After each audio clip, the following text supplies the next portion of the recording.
Hello and welcome to the Inkworks studio.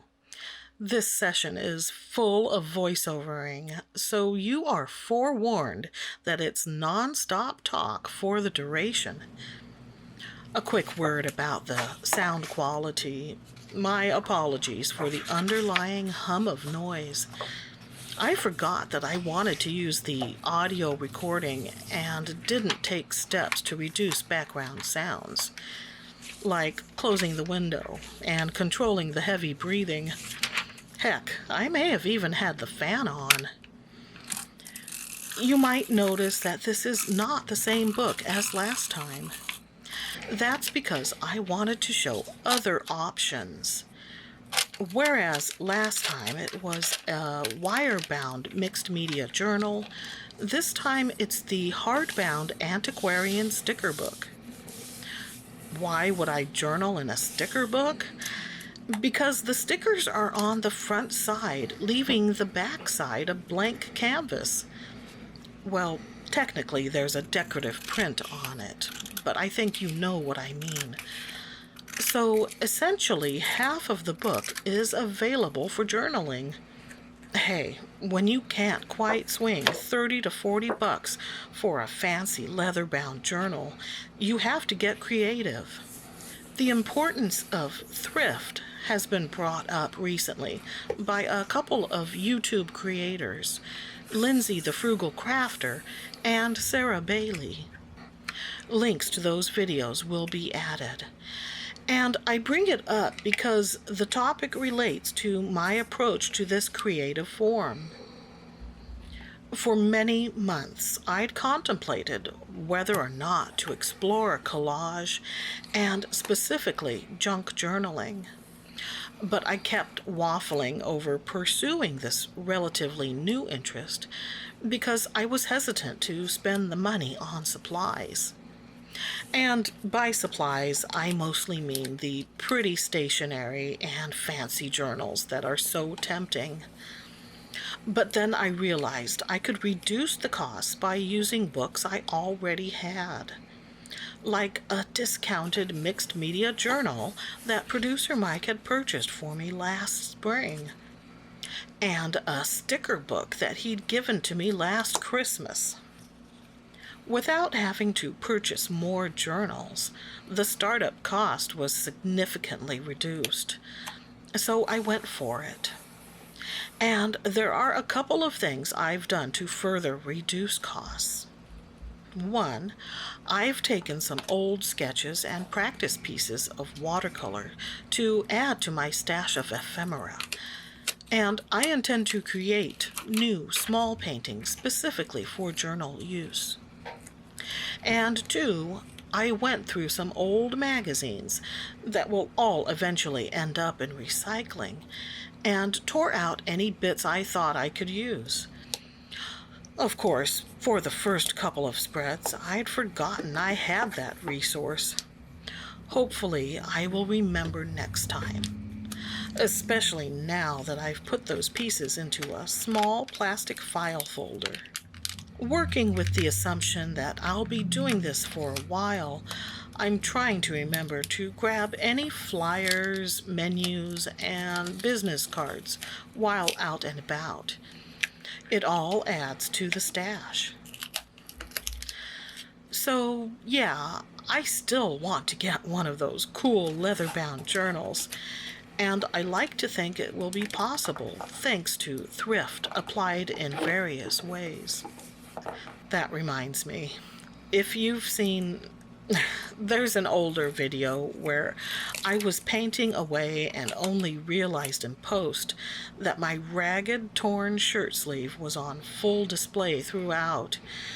I mean, I have other non-raggedy shirts, but for some reason I wore that one on recording day. The point is, I'm familiar with thrift. With my wardrobe, for sure. Maybe not as much with art stuff. Concerning the adhesive I'm using, when I ordered the 4-pack of AdTech dot rollers, I thought it was a good deal. And it is, mostly. It just doesn't work as well as the Scotch brand I was using.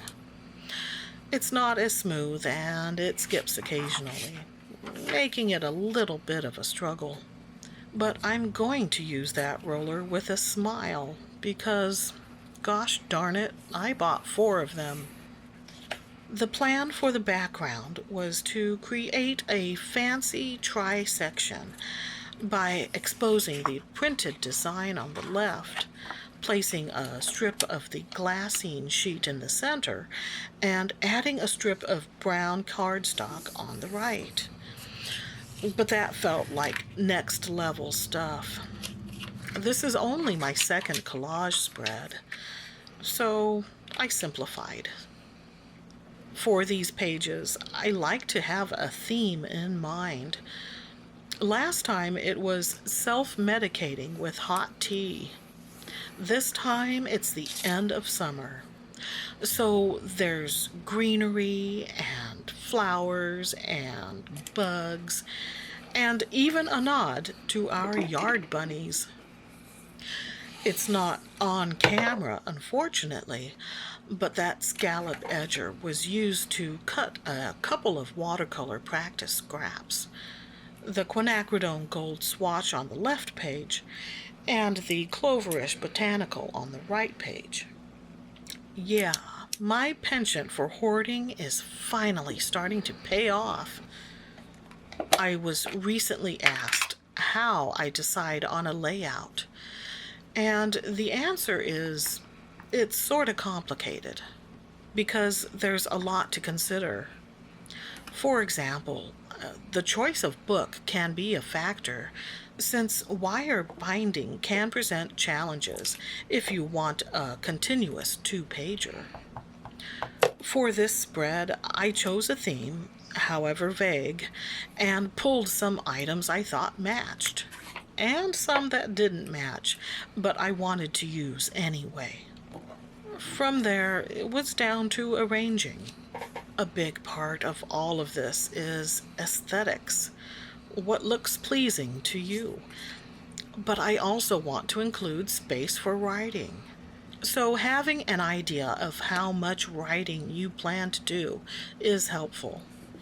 And since its intended destination is YouTube, ways to make the editing process easier and more cohesive are also running through my head.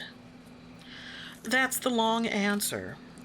The short answer is I go with my gut. By the way, yes, I have more than one spider rubber stamp, as we all should.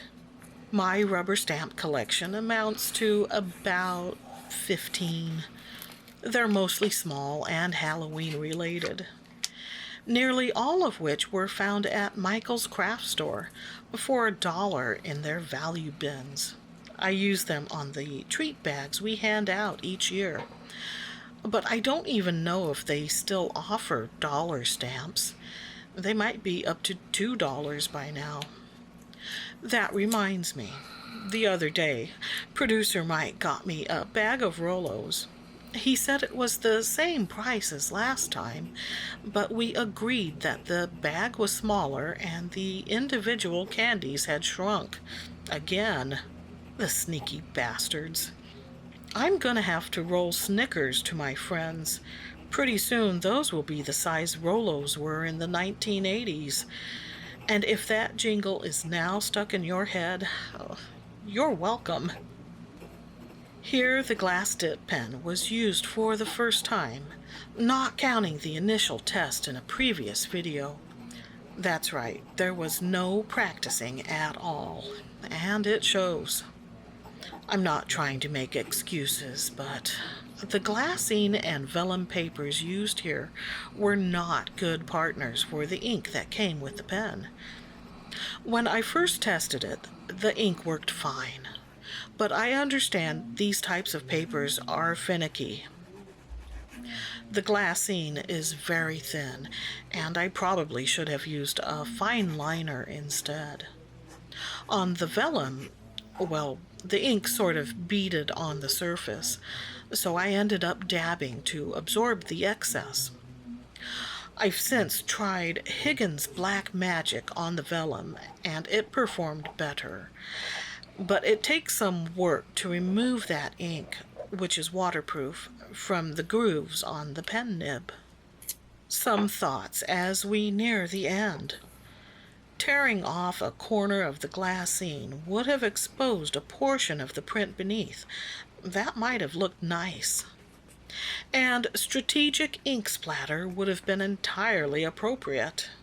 I could go on about how I do it differently, and you're likely thinking the same, which is good.